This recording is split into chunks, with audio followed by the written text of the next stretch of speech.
Yesterday, as you know, Mr. President, our country observed Martin Luther King Day, Martin Luther King Jr. Day.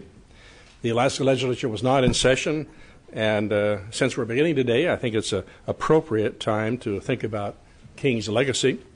And I appreciate, Mr. President, you're asking me to speak briefly on this important national holiday. It has become a day to promote equal rights for all Americans, whatever their background. This national holiday honors the courage of a man who endured harassment, threats, beatings, and even bombings. Amazingly, he went to jail 29 times to achieve freedom for others. And he knew he would pay the ultimate price for his leadership, but he kept on marching, and he kept on protesting, and he kept on organizing anyway. King has now been dead, remarkably, for longer than he lived, but he lived a truly extraordinary American life. At the age of 33, he was able to present his ideas on civil rights to President John F. Kennedy. At the age of 34, he delivered his very famous I Have a Dream speech. At 35, he won the Nobel Peace Prize, and at 39, his life was ended.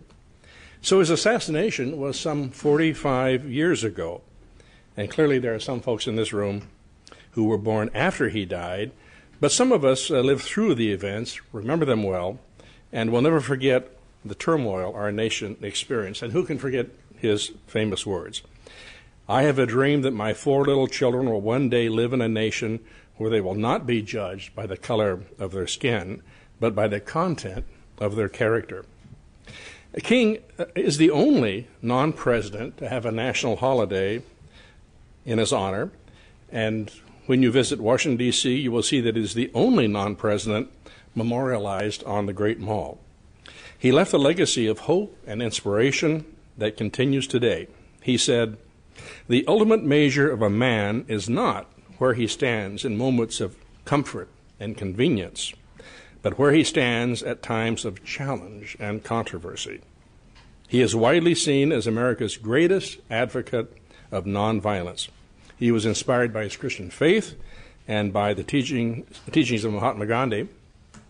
And he led the nonviolent movement in this country during the 50s and 60s for legal equality for African Americans. There were other people, of course, who were willing to do anything to achieve freedom, including violence, and we still see that today. But King used the power of words, as when he said, "We must learn to live together as brothers or perish together as fools." He used the power of words, nonviolence, and civil disobedience to achieve goals that seemed virtually impossible at that time. Later, King led campaigns against poverty and war, remaining true to his principles that men and women everywhere, regardless of their race and regardless of their religion, are equal members of our human family. In 1955, he became a spokesman for the Montgomery bus boycott, resulting in a Supreme Court decision that racial segregation in transportation was unconstitutional. In 1957, King was elected president of the SCLC, that's the Southern Christian Leadership Conference, and became eventually the most important leader of the modern American civil rights movement. In 1963, he led a nonviolent campaign in Birmingham, Alabama, Birmingham was known as the most segregated city in America. Marchers were assaulted with dogs and water hoses, the brutality of which led to a national outrage and an unprecedented push for civil rights legislation.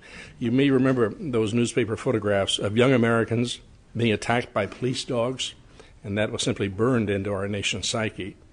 King was arrested by the Birmingham City Police, and there he wrote his letter from a Birmingham jail outlining his nonviolent philosophy. It has become required reading in schools and universities around the world. King believed that social changes had to come about through legal channels, and he said, "We know through painful experience that freedom is never voluntarily given, but that it must be demanded by the oppressed." In 1963, he was the driving force behind the March on Washington. Over 250,000 people gathered on the National Mall. It was here he delivered his famous I Have a Dream speech. which inspired the nation to finally act on civil rights legislation. He said at that time, "I say to you, my friends, even though we face the difficulties of today and tomorrow, I still have a dream. It is a dream deeply rooted in the American dream. I have a dream that one day this nation will rise up and live out the true meaning of its creed. We hold these truths to be self-evident, that all men are created equal." In 1964, he became the youngest person to win the Nobel Peace Prize. At the ceremony in Oslo, he said, "I believe that unarmed truth and unconditional love will have the final word in reality. That is why right, temporarily defeated, is stronger than evil triumphant." And that's well worth repeating, Mr. President, that right, temporarily defeated, is stronger than evil triumphant. That same year, Congress passed the landmark Civil Rights Act, which eliminated legalized racial segregation in the United States. It made it illegal to discriminate against minorities in hiring, in public accommodations, and in education. In 1965, Congress passed the Voting Rights Act, another extremely important set of laws that eliminated the barriers to voting for African Americans, who before had been completely disenfranchised in some parts of our country. In 1968, after 13 years of nonviolent leadership, King's life was cut short when he was assassinated in Memphis, Tennessee. He was awarded the Presidential Medal of Freedom and the Congressional Gold Medal posthumously. Martin Luther King Jr. Day was established as a federal holiday in 1986. Through his example, King taught Americans truly timeless values, the values of courage, truth, justice, compassion, dignity, humility, and service. And though his holiday was yesterday, we should never forget that it commemorates the universal, unconditional love, forgiveness, and nonviolence that empowered his life and his spirit.